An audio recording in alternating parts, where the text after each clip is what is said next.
നമസ്കാരം. 4.5 വർഷത്തെ നിരോധനത്തിന് ശേഷം പാകിസ്ഥാൻ ഇന്റർനാഷണൽ എയർവേസിന്റെ യൂറോപ്പിലേക്കുള്ള ആദ്യ ഫ്ലൈറ്റിന്റെ പ്രമോഷണൽ പോസ്റ്റർ ലോകത്തിന് മുമ്പിൽ പാകിസ്ഥാനെ നാണം കെടുത്തിയിരിക്കുകയാണ്. ഇസ്ലാമാബാദിൽ നിന്നും പാരീസിലേക്കുള്ള ഫ്ലൈറ്റിന്റെ പ്രമോഷണൽ പോസ്റ്റർ സോഷ്യൽ മീഡിയയിൽ പോസ്റ്റ് ചെയ്തതാണ് ഞൊടിയിട കൊണ്ട് വൈറലായത്.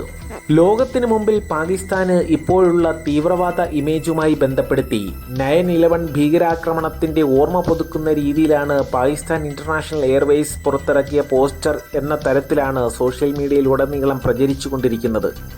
ഈഫിൽ ടവറിലേക്ക് ഒരു വിമാനം ഇടിച്ചു കയറാൻ പോകുന്ന രീതിയിലുള്ള ഒരു പോസ്റ്ററാണ് ആരായാലും ഡിസൈൻ ചെയ്തിരിക്കുന്നത്.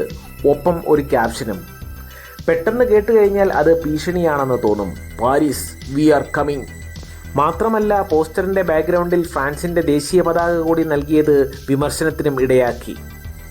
ഈ പോസ്റ്റർ കണ്ടതിന് ശേഷം മിക്കവരും പങ്കുവയ്ക്കുന്ന അഭിപ്രായം, 2001 സെപ്റ്റംബർ 11 ഹൈജാക്ക് ചെയ്ത 2 വിമാനങ്ങളുമായി അൽ-ഖ്വയ്ദയുടെ ഭീകരർ അമേരിക്കയിലെ വേൾഡ് ട്രേഡ് സെന്ററിന്റെ ഇരട്ട ഗോപുരങ്ങൾ ഇടിച്ച് തകർത്തതിന്റെ ഓർമ്മകളാണ് തിരികെ കൊണ്ടുവരുന്നതെന്ന്.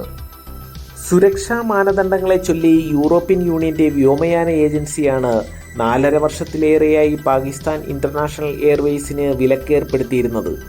വിലക്ക് നീക്കിയതിനു ശേഷമുള്ള ആദ്യ ട്രിപ്പ് ബോയിങ് 777 വിമാനം ഉപയോഗിച്ച് ഇസ്ലാമാബാദ് ഇന്റർനാഷണൽ എയർപോർട്ടിൽ നിന്നും 330 യാത്രക്കാരും 14 ജീവനക്കാരുമായിട്ടാണ് നടത്തിയത്.